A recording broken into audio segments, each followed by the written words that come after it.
Time for one of the last days in the garden. We have a lot of plants that we need to rip out of the ground here, and we also have a few that we still need to harvest, and one last one to plant. So it's gonna be still a little bit of busy time in the garden, but almost time for no more gardening.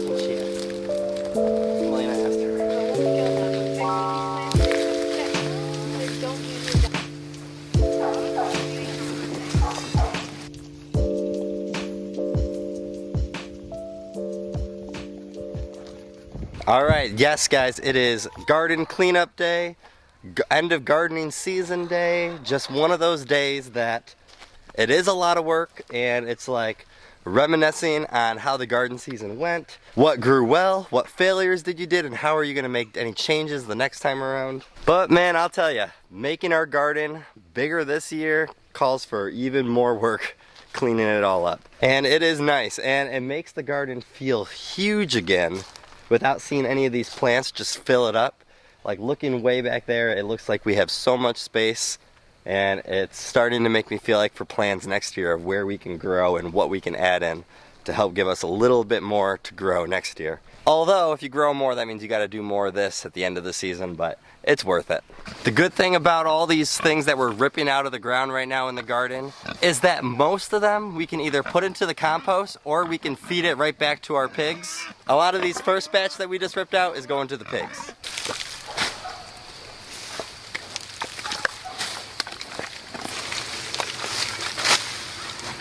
After basically taking up a ton of stuff, as you can see, this garden is looking like the start of the season where you don't have anything planted.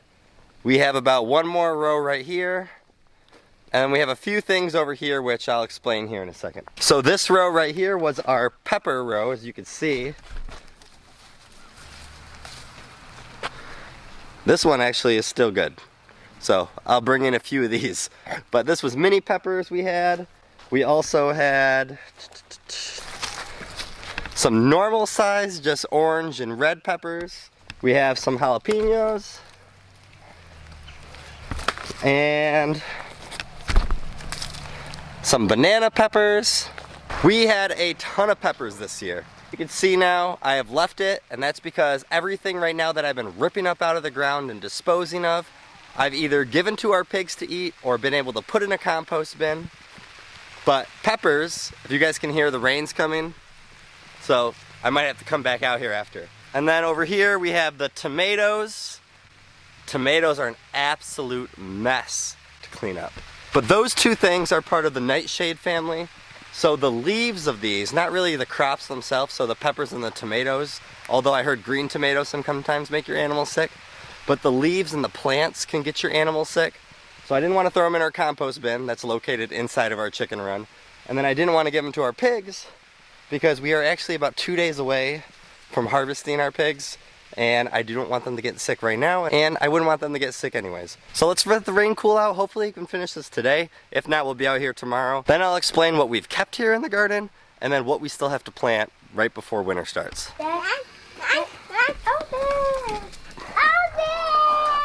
Alright, it is the next day. It did not stop raining, but we are back out here to help clean up this garden. And I wanted to explain real quick, because you guys saw that we were tearing up a bunch of these plants. We did make sure we saved a lot of seeds so that we can plant them for next year. And also we are saving the bulbs of the roots of all these plants here so that we can put them back into the ground. So we are making sure that we are having good use and we are not just wasting these plants and throwing them away or throwing them in the compost or feeding them to the pigs or the chickens. We are making sure that we are going to be able to grow them again next year. So right where we were yesterday, we are at our pepper plants, and the first thing I want to do is pick off all the peppers that I can see, whether they're rotten or still look like they could be good, and put them all into a bucket, and I'll explain what I'll do with those in a second.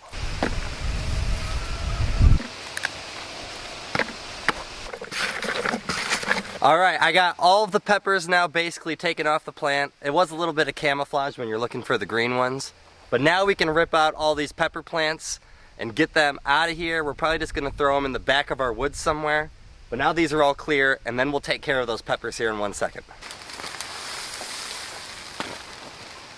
And now if you see right here, I have one big mess of tomatoes. And this is the last tomato plant in our whole garden now. This was actually a volunteer one. And next year we decided if there's a volunteer plant, we're probably just gonna try to rip it up, especially if it's a tomato one.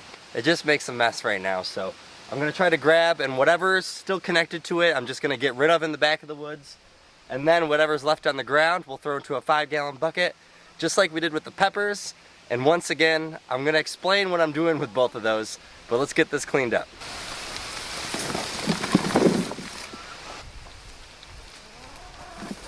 And then what I'm gonna do is I'm gonna take these little bit of peppers and a little bit of tomatoes that I have in the 5-gallon buckets, and I'm going to throw some really good dirt on top of it all and mix it in with it, and then bring it over to our compost bin. I'm gonna allow all 3 of those buckets to kind of sit there and start to compost and break down a little bit right now before I add it in here, because since there's some like fresh green tomatoes in there, I kind of just want them to get breaking down a little bit more. And then by the time like a month goes by, I'll be wetting that here and there. It's gonna rain, it's gonna snow on it possibly. I mean, Michigan, you never know how early it might start. And those buckets will just act as mini compost bin before I add it into the big compost bin. You guys gotta wait, okay? Well, if you look behind me now, all you'll really see is, I guess, a dog. But I meant to say nothing. There is just wood chips and all the possibilities of what we can do next year in our heads now. That's all we got left. Garden cleanup is basically officially done. There's a few things we have going on and I want to explain them real quick. We have some lettuce here. Lettuce is very frost hardy, so they'll be just fine. We can still pick at this and use this. We have some snap peas that this was our second time doing them this year, but the kids come by and just pick them and eat them, and that's why we got it for them. So this isn't much. I'll probably just have to rip this off here really soon. And then all right here, this madness of green that you can see is actually our carrots. And it's our second time around doing carrots this year. And we were gonna harvest them today thinking like, all right, let's get the garden all done. But we saw that they can actually keep growing till about 14 degrees outside Fahrenheit. And we aren't there just yet. So we figured we'll just let them try to grow a little bit bigger. If I was to pick one, they are starting to look okay, but they're just not there yet. Let me show you.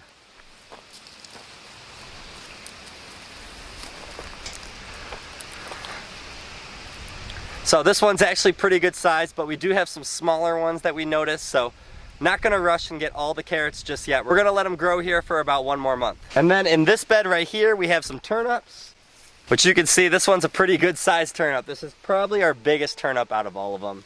But this is something that we can harvest here that we've just kind of been sitting on. So we'll make sure we pick all these up and harvest these ones. And then right here is our favorite herb of our family, basically because of our kids just absolutely love the smell and taste of it. But this is lemon balm right here. Lemon balm is something that you can dehydrate and then store, and then we can use it in any kind of dishes. So that's about all we have left here in this garden. So for us, this was a really good gardening season. We had a lot of mistakes that we have to learn from, of course. I mean, that's the best part about doing a whole bunch of things, is that you're always gonna make mistakes. And that gives you so many more possibilities to learn more and be able to be a better gardener the next year. But we were able to produce a ton of food for our family this year. And it was absolutely amazing to see the kids' faces when they'd come out and they'd see like, oh, the watermelon's starting to grow. Oh, look at all the peppers. Or them just racing to eat as many strawberries or snap peas that they could before they were even ready, but they just wanted to be the first ones to come out here and pick them and eat them. As you look around and you just see nothing in the garden, it just lets your mind start thinking like, oh, it's planting season. It's almost like gardening never ends, because now it's time to think, all right, what goes where? Where are we gonna grow this? We were actually gonna show you guys, we were gonna start growing our garlic, which I mentioned that's one of the last things that we usually grow for the season, but we just don't know exactly where we wanna do it just yet. So instead of rushing and doing it for the video or anything, we're just in that planning phase right now of, all right, what do we wanna grow this year? Where do we wanna grow it? Do we wanna expand our garden anyways, which I'm sure we're gonna try to find a way to expand it somehow. And it was nice. It was a nice gardening season, and it's sad to see it go, but that's how these things happen. That was it. I just wanted to give you guys a little quick update on the gardening coming to an end. You guys have a great day and a better tomorrow. We'll see you guys in the next one. Theo, here's your carrot. Oh, you okay? Oh, are you okay? Here, take your carrot. Let's go wash it.